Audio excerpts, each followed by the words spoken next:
Sentarse, hermano. Qué hermoso himno, ¿eh? Y más hermosa la experiencia cuando uno la tiene y después la puede cantar. Realmente es una gran herencia.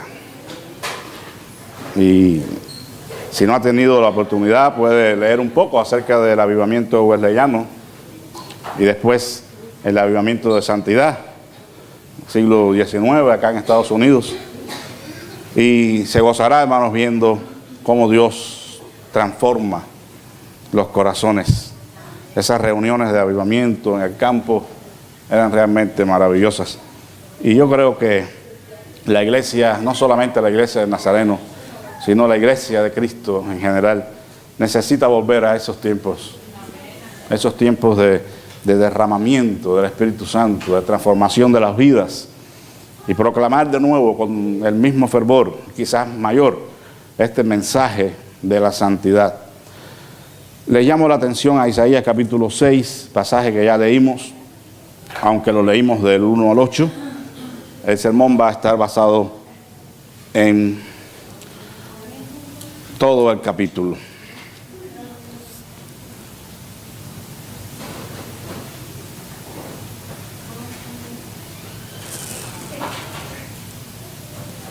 En el año que murió el rey Usías, vi yo al Señor sentado sobre un trono alto y sublime, y sus faldas llenaban el templo. Por encima de él había serafines, cada uno tenía 6 alas, con 2 cubrían sus rostros, con 2 cubrían sus pies, y con 2 volaban.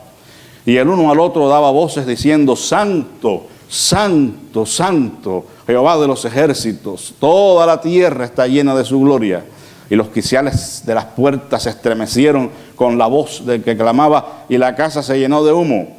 Entonces dije: ay de mí, que soy muerto, porque siendo hombre inmundo de labios y habitando en medio de pueblo que tiene labios inmundos, han visto mis ojos al Rey, Jehová de los ejércitos. Y voló hacia mí uno de los serafines, teniendo en su mano un carbón encendido tomado del altar con unas tenazas, y tocando con él sobre mi boca, dijo: he aquí que esto tocó tus labios, y es quitada tu culpa y limpio tu pecado. Después oí la voz del Señor que decía: ¿a quién enviaré? ¿Y quién irá por nosotros? Entonces respondí yo: heme aquí, envíame a mí. Padre, te damos gracias en esta mañana por tu palabra que es bendita. Gracias por el testimonio de Isaías que vamos a compartir en esta hora. Te ruego en el nombre de Jesucristo que abras nuestros corazones, nuestras mentes, para que podamos, Señor, recibir el mejor provecho de tu palabra. Nos encomendamos a ti y rogamos tu auxilio y tu ayuda en este momento, Señor, porque nada podemos hacer separado de ti. En el nombre de Jesús, amén. Quiero hablar acerca de los 3 componentes del llamamiento. Recuerden que estábamos considerando algunos pasajes donde veíamos los llamamientos de algunas personas al ministerio. Y en esta ocasión nos toca hablar del llamamiento del profeta Isaías.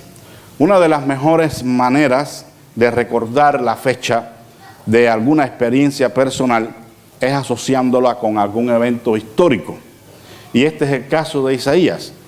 Isaías no nos dice la fecha exacta de su experiencia con el Señor en el templo, pero él recordaba que fue en el año en que murió el rey Usías. Este fue, hermanos, un momento de crisis y transición para la nación de Judá.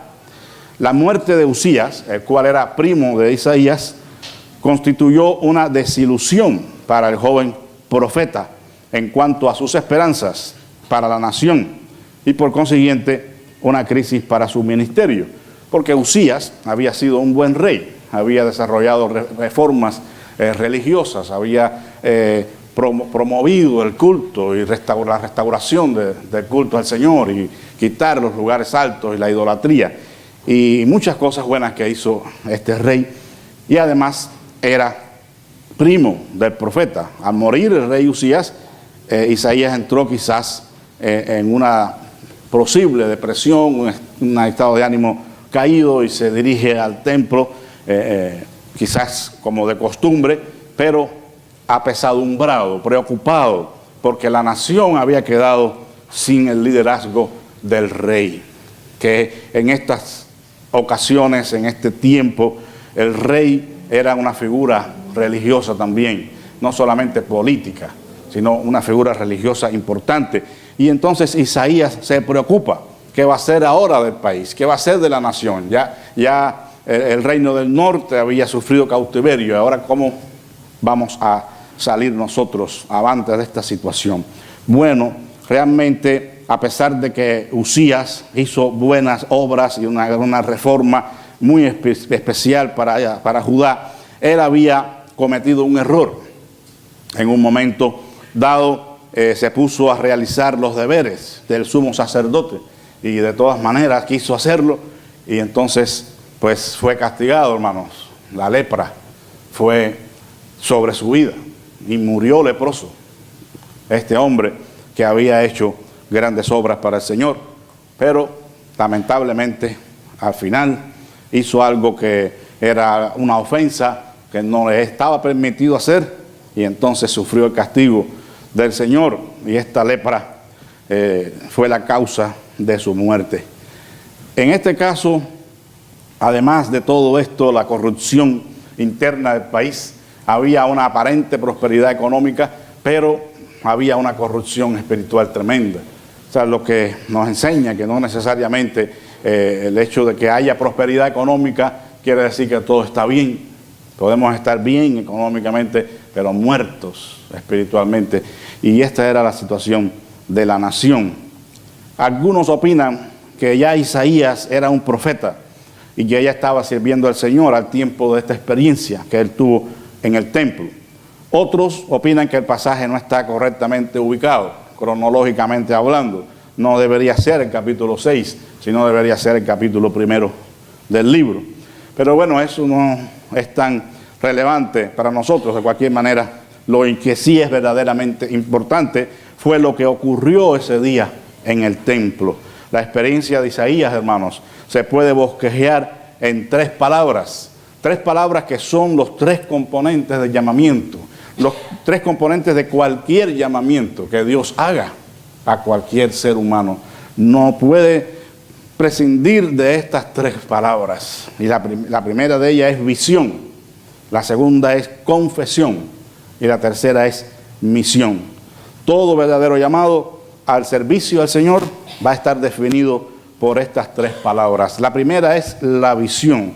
Dice, en el año que murió el rey Usías, vi yo al Señor. O sea, el testimonio es personal, porque personal es el llamamiento. Y por ahí debemos comenzar, ¿verdad? Dios no trata con comunidades a la hora de hacer llamamientos. Dios trata con individuos.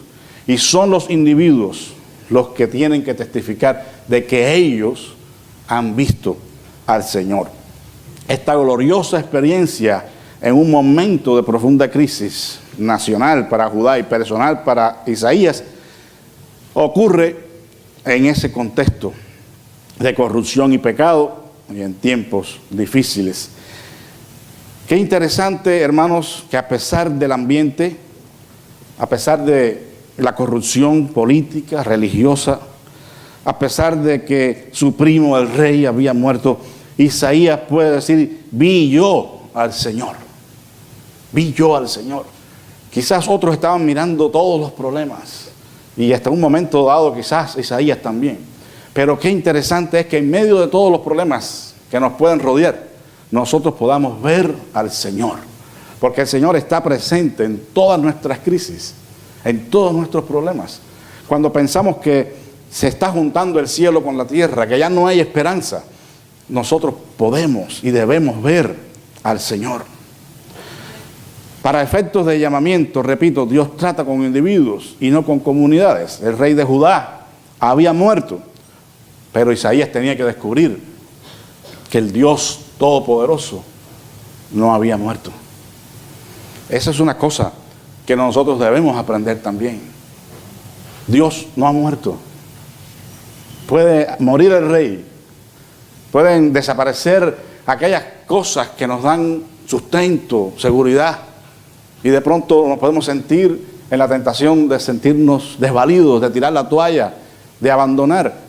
Pero recordemos, hermanos, que Dios está vivo en medio de nuestras crisis, en medio de nuestras carencias. No sé si recuerdan la experiencia de Lutero, pero Lutero, a raíz de muchas cosas que estaban pasando en su vida, cayó en una depresión tremenda y aparentemente estaba nulo, no podía hacer nada de las cosas que él tenía que hacer. Y tan grande fue esa depresión que un día, cuando Lutero se levanta por la mañana, ve a la esposa vestida de negro. Y él se asustó, dijo, pero mujer, ¿qué pasa? ¿Quién ha muerto? Y ella le dijo, Dios, tu Dios ha muerto. Y eso fue suficiente para que Lutero despertara, ¿verdad? Y entendiera que Dios es Dios, que Él vive, aún a pesar de que nosotros nos sintamos muertos, pero Él vive, hermanos. Necesitamos tener una visión personal del Dios que nos llama. Isaías estaba en el lugar correcto, estaba en el templo. Usted también está en el lugar correcto, está en el templo del Señor, está escuchando su palabra, ha cantado alabanzas. Es el contexto favorable, hermano, para que usted disponga su corazón a escuchar a Dios que le está llamando y se disponga a la obediencia y a permitir al Señor obrar en su vida su perfecta voluntad. Isaías pudo ver a Dios, pero la visión que se tiene de Dios, por supuesto, nos revela a Dios. No es una visión nada más que estamos mirando algo, sino que esa visión es una revelación de Dios a la vida del hombre que está llamando. Y esa visión revela a un Dios santo, hermanos. Dice, lo vi sentado en un trono alto y sublime, y sus faldas llenaban el templo. Por encima de él habían serafines, cada uno tenía 6 alas, con 2 cubrían sus rostros, con 2 cubrían sus pies, y con 2 volaban. Y el uno al otro daba voces diciendo, Santo, Santo, Santo, Jehová de los ejércitos, toda la tierra está llena de su gloria. Es decir, la santidad de Dios se ve en el momento de la visión. Cuando Dios se revela a la vida de la persona, hay una revelación de su esencia, de su santidad.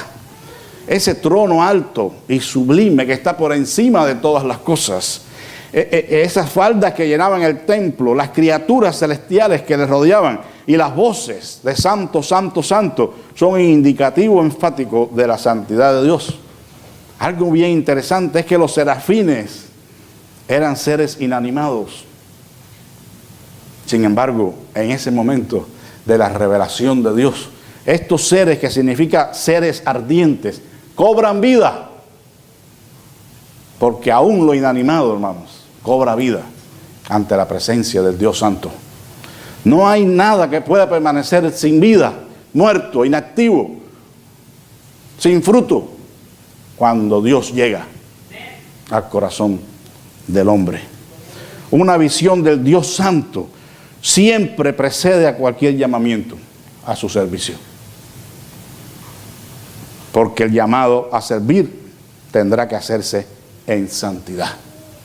Los sumos sacerdotes y los sacerdotes tenían una inscripción en su gorro: santidad a Jehová. Porque no hay otra manera posible de servir a Dios si no es en santidad. Pero no en santidad con la cabeza llena de conceptos, sino la santidad que se traduce en vida, que es práctica, que es ética. Esa santidad es la que este hombre está descubriendo en Dios. Es algo trágico cuando hombres o mujeres que dicen haber sido llamados al ministerio no han tenido una visión del Dios Santo. Es algo que trae grandes problemas a la vida de la persona y a la vida de aquellos a quien sirve. Porque no se puede servir a Dios sin antes haber tenido una revelación de quién es Él. de la esencia de su santidad. Recuerda el llamamiento de Moisés. Moisés, no te acerques, quítate la sandalia de tus pies, porque el lugar que tú estás es santo. Cuando Saulo de Tarso iba persiguiendo a los discípulos de Cristo, camino a Damasco, y fue tirado a tierra, quedó ciego por la revelación de Dios a su vida. Porque donde quiera, hermanos, que Dios se revela, el hombre queda realmente nulo. El hombre queda por debajo del Dios Todopoderoso. No podemos considerar a un llamado como verdadero si no está precedido por la visión. Y quiero aclarar que la visión no necesariamente quiere decir que veamos algo físicamente. Esa es la primera definición del término, ¿verdad? Una visión es ver, es poder palpar con los ojos los objetos, o lo que sea. Pero cuando hablamos de visión de Dios, estamos hablando de la revelación de Dios a la persona. Y no necesariamente hay que ver algo, pero sí hay que ver a Dios. Sí hay que ver que está sucediendo algo extraordinario en nuestra vida y estamos descubriendo que ese ser sobrenatural, todopoderoso, está llegando a nuestra vida. Si hay algo que ver, amén. Pero si no, usted puede testificar que tengo una visión de Dios, porque tengo una comprensión de Dios, de quién es Él, cómo Él opera. Eso es lo importante.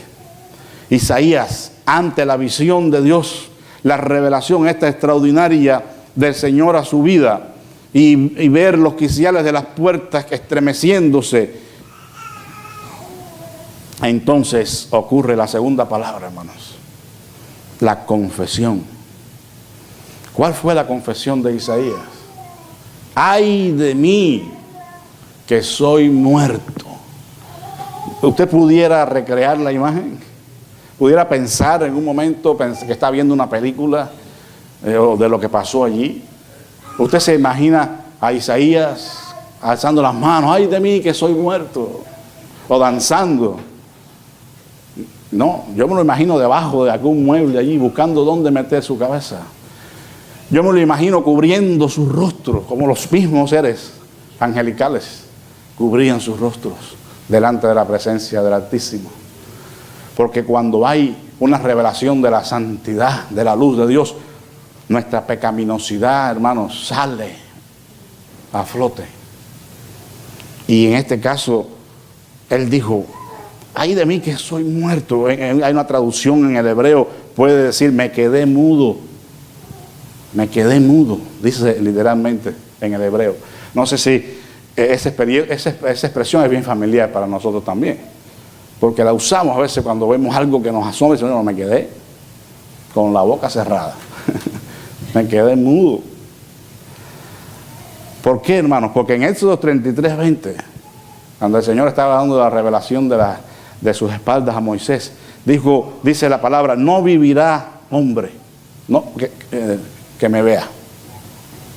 Quien me vea no vivirá. Y Moisés sabía eso. Y por eso exclamó, hasta aquí llegó mi existencia, porque yo soy un pecador y estoy delante de la presencia del Dios Santo.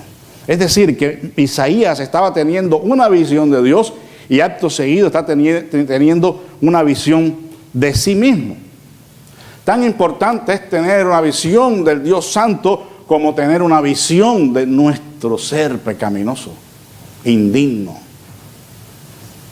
inmerecedor de la gracia y la bendición de Dios. Él reconoció su pecado, su fragilidad, su incompetencia, su indignidad delante de Dios. Porque, hermanos, Dios no se revela al hombre por los méritos de éste, sino por su gracia infinita. Nadie puede hacer nada para que Dios le bendiga, para que Dios se le revele, para que Dios le llame, porque no es por obra, es por la gracia de Dios. Isaías estaba entendiendo esto. Y él dijo, yo soy un hombre de labios inmundos y habito en un pueblo de labios inmundos. Bueno, no se dice exactamente lo que esto significaba en la vida del profeta, pero lo interesante es que Isaías pudo identificar en su cuerpo, en su ser, el lugar de conflicto. Si de alguna manera eso ayuda, ¿verdad?, para identificar nuestras debilidades carnales.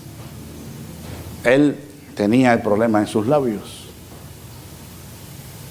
No sabemos, repito, lo que esto significa en la vida del profeta, pero ese era el lugar de conflicto para Isaías. Y generalmente, hermanos, la carnalidad se concentra en una expresión característica de cada vida. Es decir, que como Isaías, cada uno de nosotros puede identificar el lugar de conflicto. Quizás no son los labios, no es la lengua, quizás son los ojos o los oídos, ¿verdad?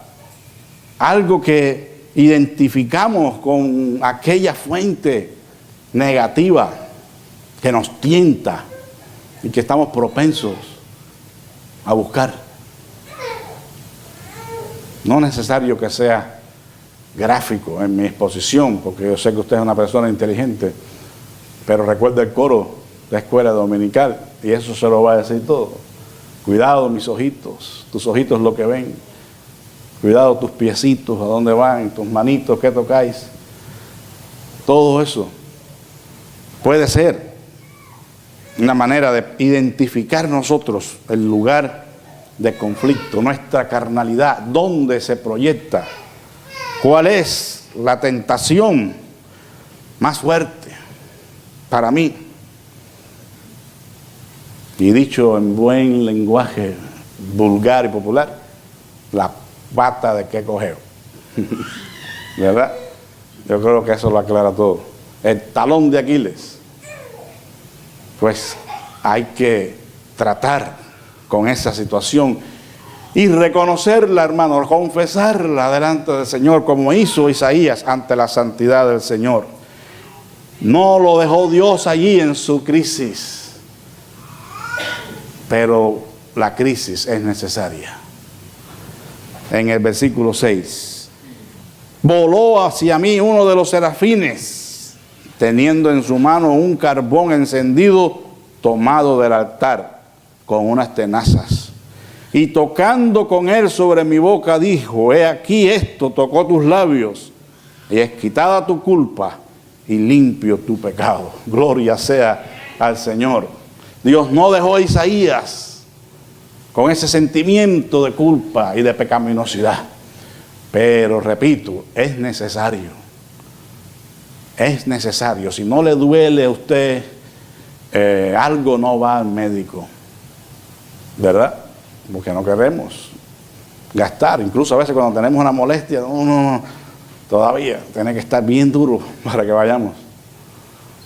Tiene que haber, hermanos, una revelación dolorosa para que nosotros podamos recibir la solución. Y el ministrante celestial vino y tomó ese carbón ardiente del altar. No es cualquier carbón, no es cualquier fuego el que purifica, no es cualquier fuego el que va a quemar la impureza en el corazón nuestro, el que va a quitar la carnalidad y nos va a dar la victoria. Tiene que ser el carbón del altar de Dios, el fuego de Dios, el fuego de su Espíritu Santo, genuino, el que realmente produce frutos en la vida de la persona. Si después de todo Isaías se levanta siendo todavía un hombre de labios inmundos, ¿de qué valió que los serafines volaran y que el templo temblara, que las puertas temblaran y toda aquella luz y toda aquella falda que llenaban el templo? Porque no son esas cosas visibles, espectaculares, las que transforman la vida. Tengamos cuidado con eso. Ya te caíste, ya hablaste lengua, ya flotaste en el aire, ya hiciste como un animal. Oh, no, tú no tienes el Espíritu, te has perdido una gran bendición de Dios. Ya te emborrachaste espiritualmente. Ahorita nos falta aquí, ya caminaste sobre las paredes. Y si lo hicieran y la vida no cambia, entonces, ¿dónde está el chiste? Como dice. No estamos en contra de las señales y las visiones, pero tiene que haber fruto. Tiene que haber un cambio en la vida de la persona, una confesión delante del Señor. El ministrante vino luego hacia Isaías y le tocó en el lugar de conflicto. ¿Cuál era? Los labios. Y le dijo, tu culpa, es decir, tu iniquidad es quitada. Eso nos da un norte. Iniquidad está en otra traducción de la Biblia. Vacilación, en la versión moderna se traduce la palabra culpa. Pero nos da la idea de que está relacionado con la ley de Dios. Porque el inicuo es el que se opone a la ley. Por eso es que habla del hombre conocido como el anticristo. Usted reconoce en el Nuevo Testamento, dice aquel inicuo, porque es el que habla contra Dios. Entonces, bueno, no sabemos, repito, no hay ninguna revelación ahí en cuanto al problema personal de Isaías, pero es interesante que cuando ese carbón ardiendo del altar toca sus labios, su culpa, su iniquidad es quitada. Qué hermoso, hermanos, que aunque seamos profanadores, aunque hayamos sido el peor de los pecadores y hayamos hablado en contra del cielo, Dios cambia esa situación con el fuego, con su fuego en nuestra vida. Y todavía dice, y es quitada y es limpio tu pecado, es expiado. Eso nos habla de justificación. Es quitada la culpa, nos habla entonces del tribunal, ¿verdad? Estamos delante del tribunal de Dios y somos hallados culpables, pero Él nos justifica. ¿En quién nos justifica? En Cristo Jesús. Justificados pues por la fe tenemos paz para con Dios, por medio de nuestro Señor Jesucristo. Porque Él es nuestra justicia. En Él somos justificados y somos limpios del pecado. Es expiado el pecado, porque Él llevó sobre su cuerpo el pecado de todos nosotros. Isaías estaba experimentando esta gran bendición en su vida. Sus pecados actuales, sus pecados que podían ser ubicados en sus labios, por así decirlo, pero también su pecado adámico, su pecado original. Dios trató con los dos pecados y trata con los dos pecados. Dios perdona nuestros pecados y purifica el corazón de pecado, hermanos. Y eso tenemos que experimentarlo, tenemos que buscarlo, tenemos que creerlo con todo nuestro corazón. Y eso le hizo a él, a Isaías, estar ahora en la disposición de escuchar el llamado. La misión, la tercera palabra. Visión, confesión y misión. La misión no va a llegar antes en los genuinos y verdaderos llamamientos. No va a llegar antes de la visión y de la confesión. Porque Dios no va a enviar a alguien que no esté listo a realizar la misión. Porque si no, destruye la misión y pone el nombre de Dios en profanación en la boca de los impíos. Después, versículo 8, no antes, oí la voz del Señor que decía, ¿a quién enviaré? ¿Y quién irá por nosotros? Es decir, que el Señor, quien puede mandar, no manda. Hace una pregunta sugestiva. ¿Y a quién enviaré ahora? ¿Quién irá a cumplir con el llamamiento?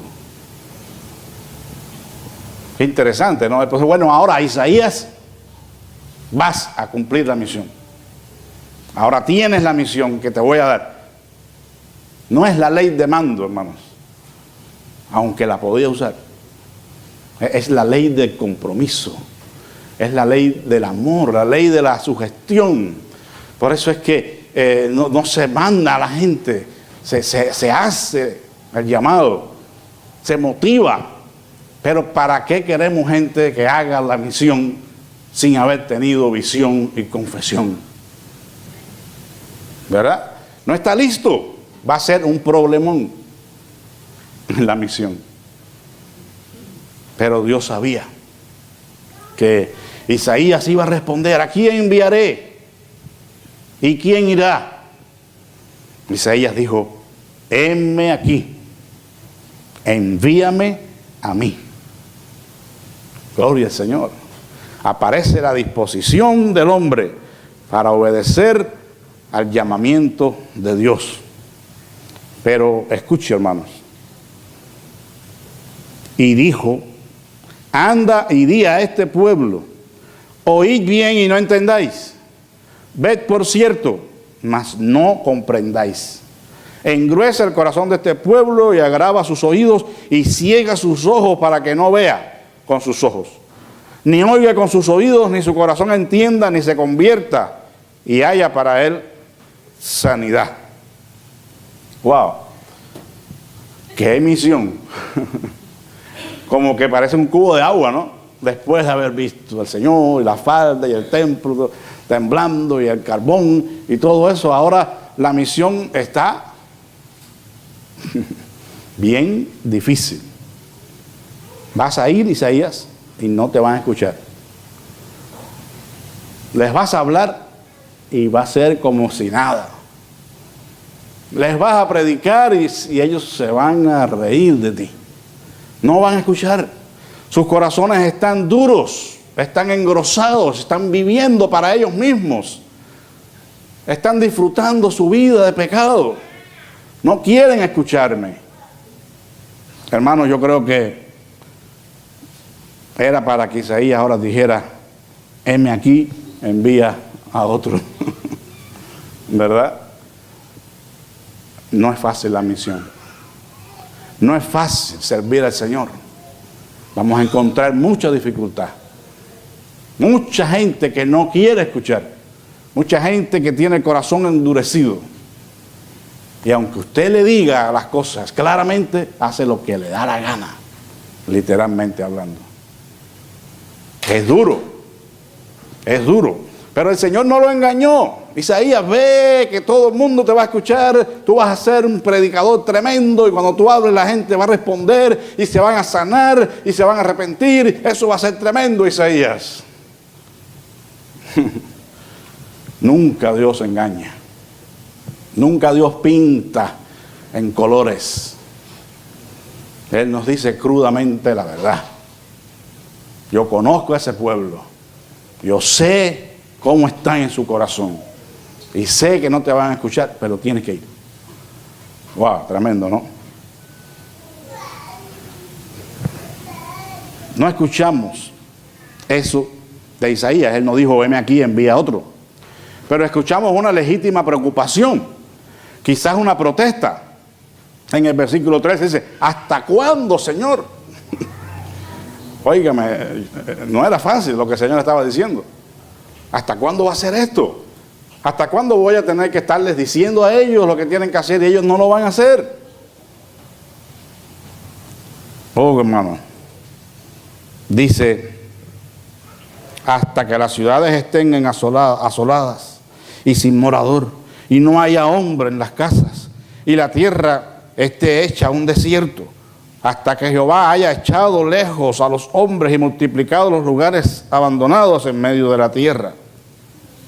Uy, terminó de ponerle el pie arriba, ¿no? al ánimo de Isaías, estaba caído ya, ahora se acabó de tumbar. En otras palabras, hermanos, ¿hasta cuándo sería? Dios responde de esa manera y nosotros le damos otras palabras para entenderlo. El pueblo escucharía cuando ya no tuvieran a quien acudir.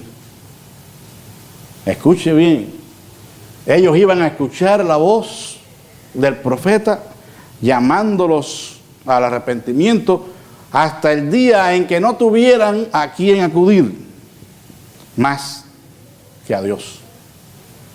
Ellos van a estar así hasta el día en que no tengan a quien acudir más que a mí. Cuando vengan los invasores y destruyan la tierra y los lleven en cautiverio, porque iban a venir los babilonios y se los iban a llevar cautivos, y iban a desolar la tierra. Qué interesante, hermanos. ¿Por qué la naturaleza humana es así?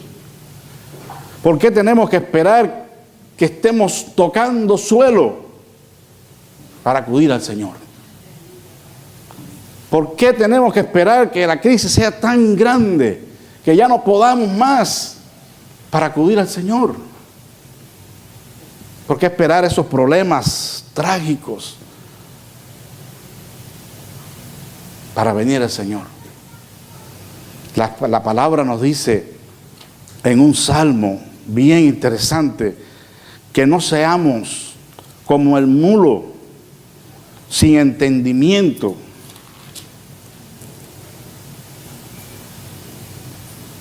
No seáis como el caballo o como el mulo sin entendimiento, que han de ser sujetados con cabestro y con freno, porque si no, no se acercan a ti. ¿Entiende? El animal, si no es sujetado con freno, si no se le ayunta y se le obliga a tirar del carro, no lo hace. No seamos como el mulo, dice el Señor, sin entendimiento. No tener entendimiento, hermanos, aquí significa que Dios nos está llamando a consagración, a salvación a otros, nos está llamando a servicio y nosotros no escuchamos. Nosotros estamos permitiendo que la voz de Dios entre por aquí y salga por allá. Estamos esperando la mano dura de Dios. Jonás, vete a Nínive a predicar. Ah, ok, Señor. No hubiera pasado lo que pasó. Pues no voy a ir. Y se montó en el barco y se fue, huyendo de Dios. Y usted conoce la historia, ¿verdad? No se puede huir de Dios. No se puede evadir el llamamiento. Si Dios lo está llamando y usted no escucha, Él no lo va a obligar. Pero usted va a dar cuenta. Él va a dar cuenta. Usted va a dar cuenta. Porque todos compareceremos ante el tribunal de Cristo para dar cuenta de todo lo que hicimos mientras estábamos en el cuerpo, sea bueno o sea malo. Y entre eso está la obediencia al llamamiento. No va a ser feliz, no se va a sentir realizado en su vida, aunque tenga todas las cosas que pueda tener materialmente hablando. Puede tener casas, autos, yates, aviones privados, pero su corazón va a estar vacío. Irrevocables son los dones y el llamamiento de Dios, hermanos. Y qué bueno es obedecer al Señor sin esperar estas situaciones difíciles. ¿Tiene preguntas como Isaías? ¿Son legítimas? ¿Hasta cuándo, Señor? ¿Hasta cuándo? ¿Cuánto va a durar esto?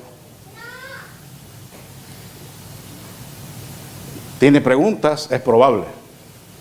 Hágaselas al Señor. Si lo más lindo de esto es que podemos hablar con el Señor, ¿verdad? Y decirle, Señor, pero mira, esto me preocupa. Y Dios lo va a escuchar. Es que estoy trabajando, es que estoy... háblele al Señor y permita que Él le hable a usted, porque Dios nunca va a fallar, hermanos.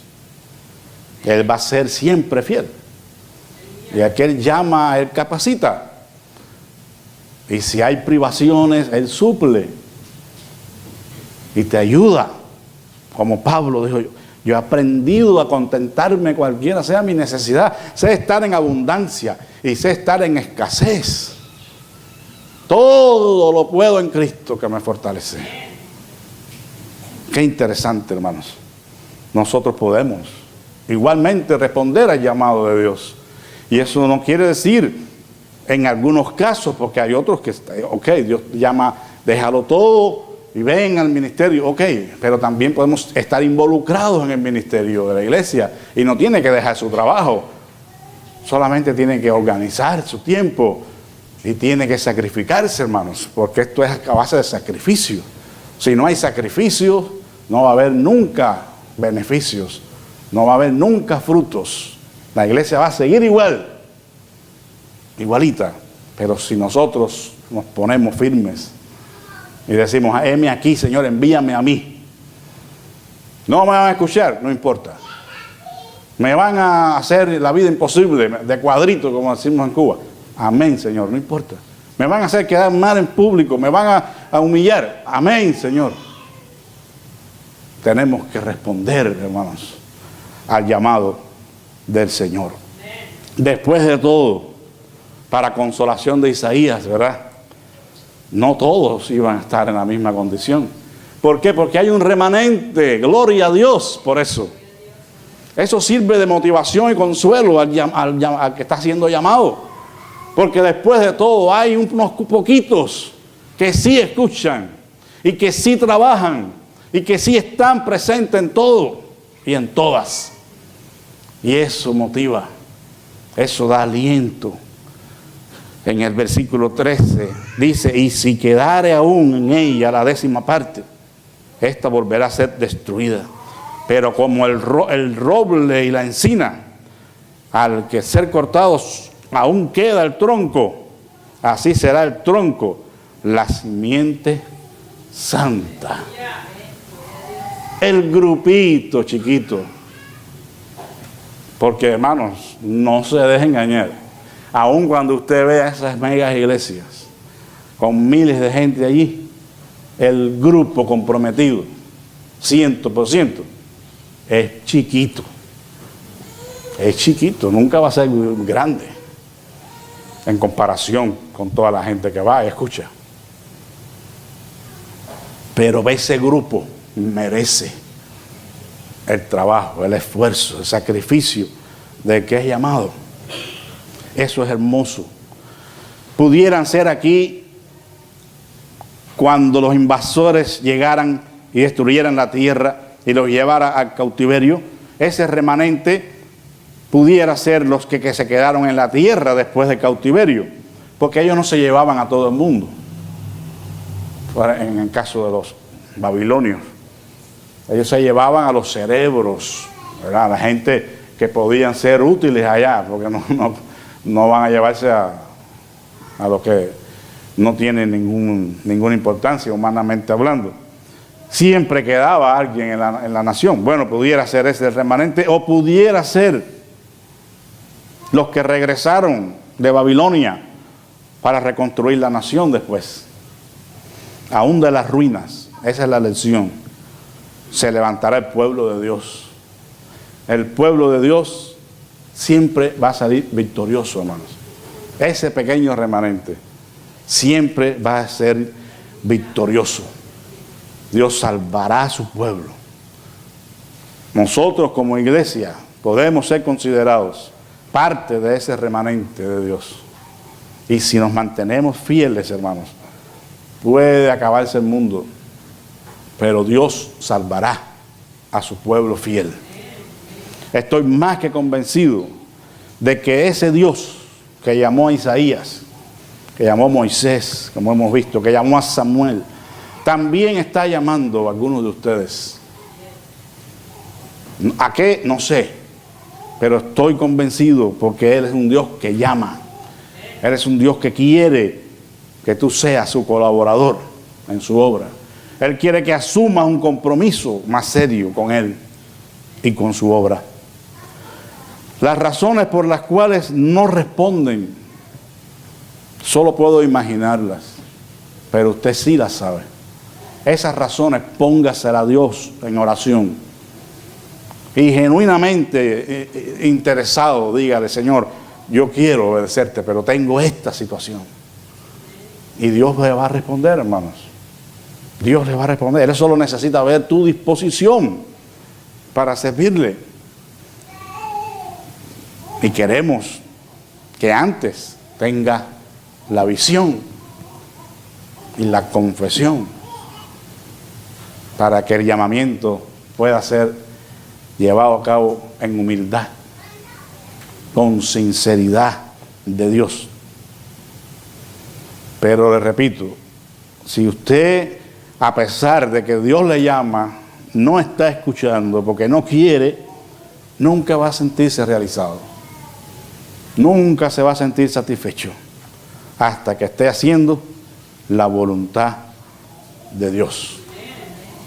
La visión que no es seguida por la confesión y la purificación nunca llevará a la disposición de servirle al Señor.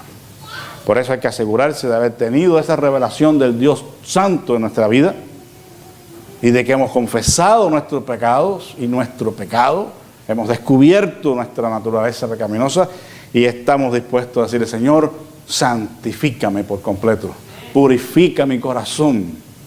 Y Dios lo hace, hermano, porque Él quiere hacer eso. La voluntad de Dios es nuestra santificación. Es el deseo de Dios. Pues entonces solamente hay que abrir el corazón y creerle y nada más. Si trata de llenar una jarra con su tapa, pues se va a hacer imposible. El líquido se va a derramar. La jarra tiene que quitar la tapa. Quitemos la tapa, hermanos.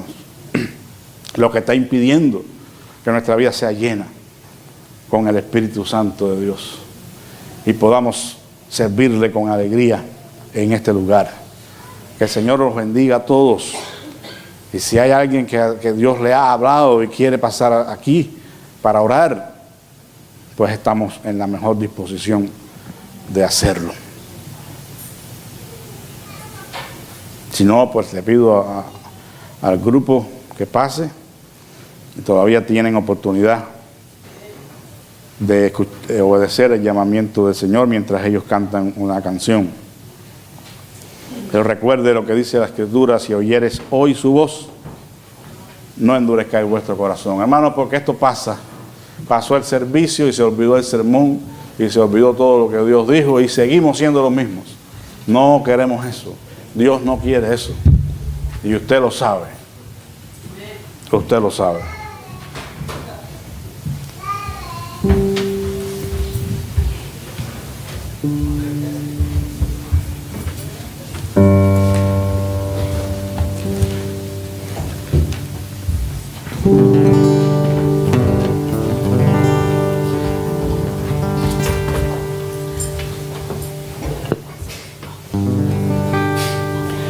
El esplendor de un rey, vestido en majestad, la tierra alegre está, la tierra alegre está. Cubierto está de luz, venció la oscuridad y tiembla a su voz, y tiembla a su voz. Cuán grande es Dios, cántale cuán grande.